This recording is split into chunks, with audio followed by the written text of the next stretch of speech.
This is Dustin with Dustin's Dollars. Today I'm going to be talking about Knightscope and specifically about their growth that I think that they've had that I believe has been somewhat hidden or masked, if you will, by a price reduction that they did. I'm going to go into some numbers that that make sense to me based on that I've derived from some of their filings. If you want more details, you're just gonna have to watch. Before I begin, let me remind you that I am not a financial advisor or a financial professional of any sort. All opinions that I express in this video are mine and do not represent those of any company or any other individual. I currently hold a long position in Knightscope, so this video should be for your entertainment purposes only, because I could be wrong about everything I say in this video, and you need to do your own research before making any investment decisions. So, real quick, the setup for this, the context, right?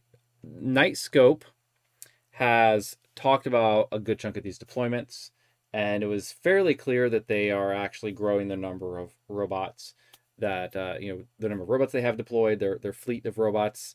And we saw this in their, when I was looking, and I've covered this a couple times, when we looked at their balance sheet, we looked at how many robots do they actually have on their balance sheet.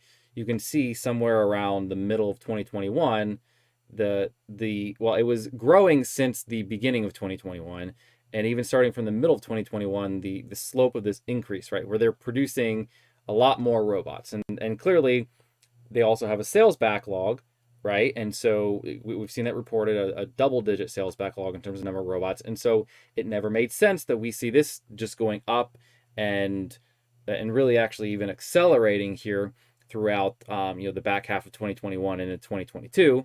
And yet when we looked at the revenue per quarter, we all actually saw a decline after the middle of 2021, and then we see this slight increase, but like we didn't actually beat the prior high, right? The prior peak revenue, quarterly revenue, was at the what would this be, the fourth quarter of 2020.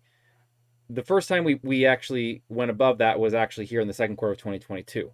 And so this didn't really make sense to me. It doesn't really track with this graph down here, where actually if you look at the end of 2020, their sort of number of robots they had, at least on the balance sheet, was it had been flat for a year, and the number is now, like, I don't know, 30, 40, 50% higher. I'd have to do the math. It just looks like it goes from 5 million up to 7.5 million, let's say. And so that was those two things didn't line up. And one other bit that I had noted in the past, but we didn't really have great visibility into, was their sales backlog also gives some indication of the revenue per robot. And these are their reported numbers. Maybe I can make this a little bit larger so you can see it.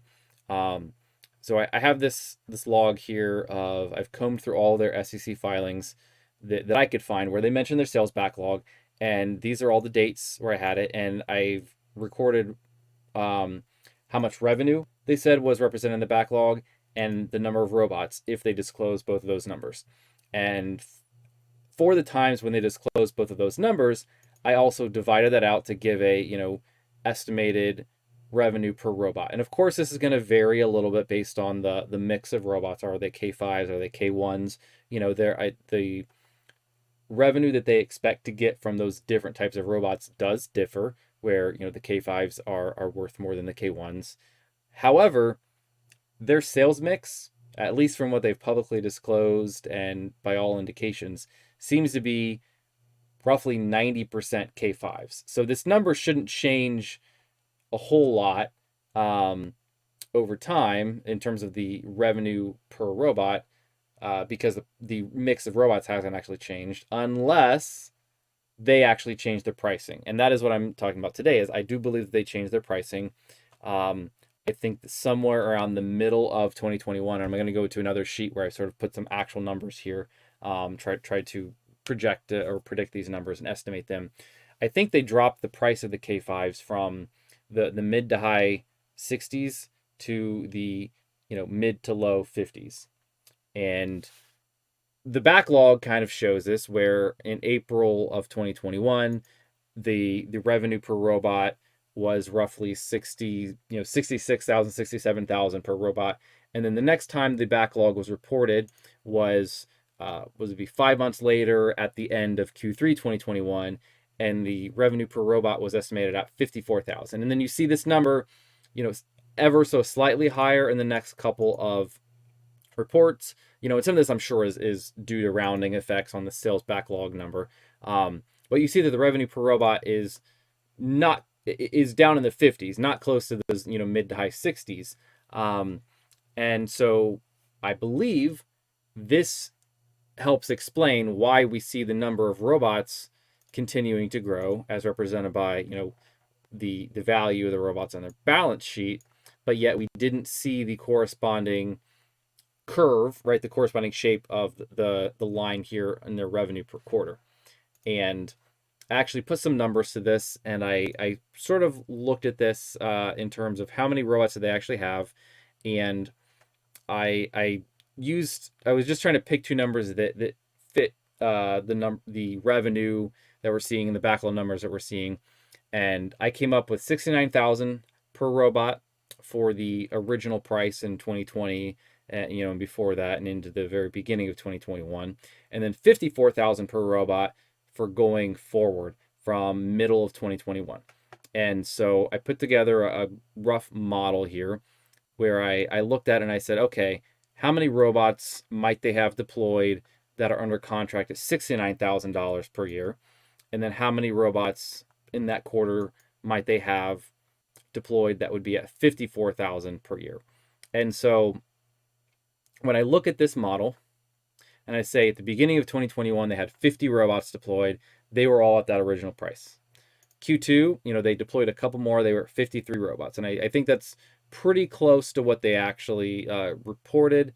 There's going to be slight discrepancies here just because the reported numbers are at one point in time, not kind of like the average over the quarter. And I also just put in numbers here that are fitting. So, reality is going to differ a little bit. But then I say, I'm estimating that, well, in Q3, they started switching everybody over, right? They were transitioning everybody over saying, hey, we've reduced the prices. You get it for cheaper now. And so I think, on average throughout Q3, they kind of had a split here. And then through Q4, all the way through to, Q2 of this year, that all those robots that were deployed were at that $54,000 per year price point. And by using these two rows here in terms of how many robots that they have deployed at each price point, I multiplied that out and add up the revenue for those, and I get to this row here that is the estimated revenue, and I compare that against the actual quarterly revenue that is on the row immediately beneath this, and those numbers line up pretty closely. You can see here they're really only off by a couple percent, and of course I sort of filled in data that made sense, but this is also consistent or very close with when they reported how many robots did they have deployed.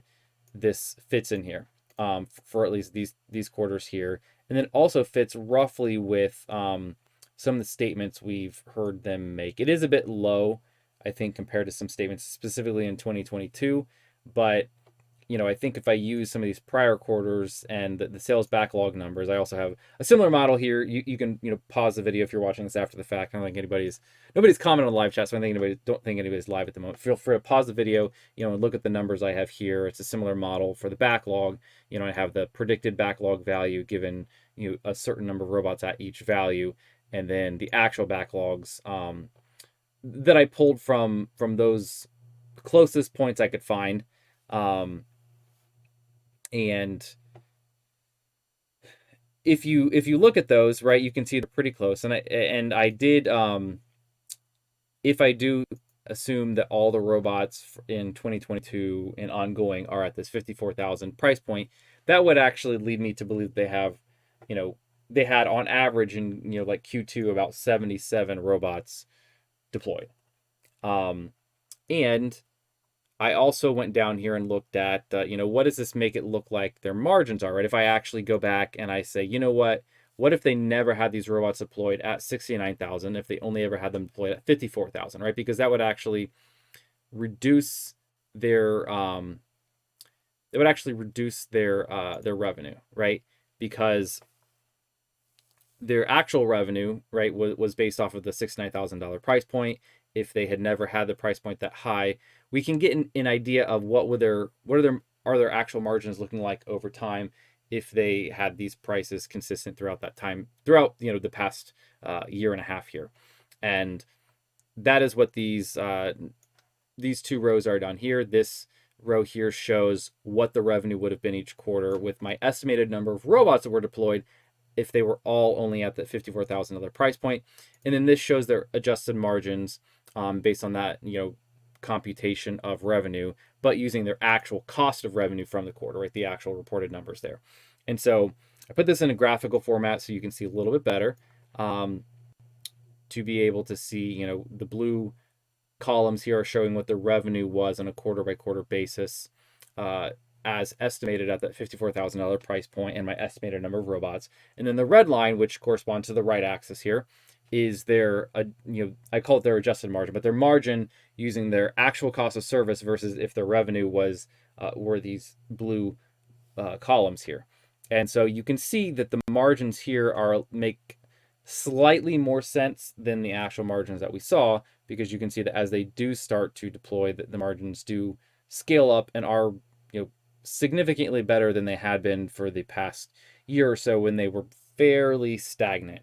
2021 Q4 is really the first quarter where you see the revenue really tick up, or more to the point where you see the number of robots, I think, tick up in terms of what has been deployed. And the margins actually go down a bit there, and I wonder if some of that is the deployment costs that eat into the margins, or other issues. I don't know. I actually think this was also a time when the company was really beefing up their staff for monitoring the robots. They started to actually hit some scaling issues in terms of being able to do some things manually, and they had to start staffing. We saw that in some of the job postings. They're hiring more, or they called Knightscope network operations specialists, I think. Folks who I believe are monitoring the fleet of the robots out there. And I think a lot of those were kind of one-time costs that are going to scale fairly well, right?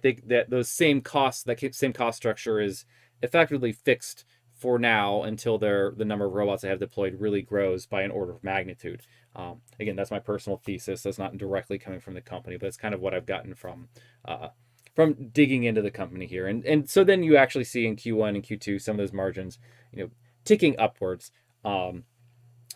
Another thing to kind of look at here is their cost of revenue.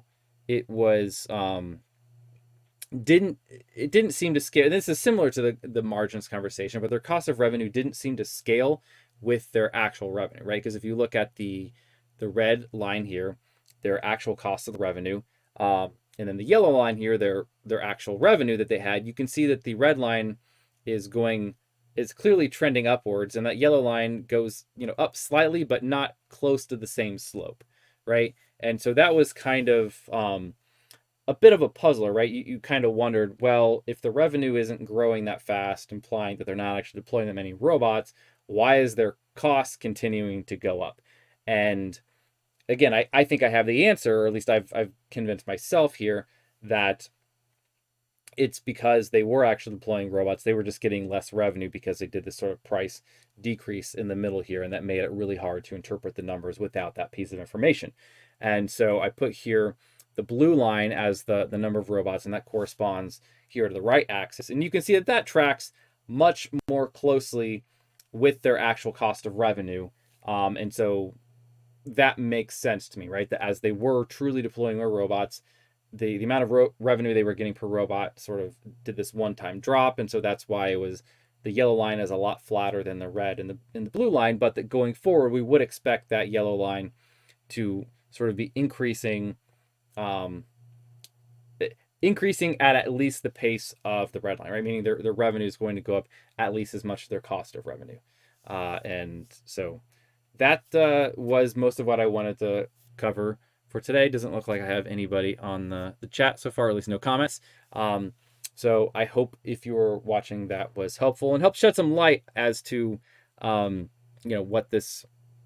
to some of the numbers that we've seen, and also give you some indication that hey, as things are going forward, we should expect these numbers to actually start looking better and making more sense in Q3, Q4, in 2023 Q1 even. And I should also mention, I don't think I said explicitly, I'm talking about margins here. These are all gross margins, right? I think that's clearly very decoupled from the R&D costs and the sales costs at the company right now. I think those are going to be quite separate at the moment.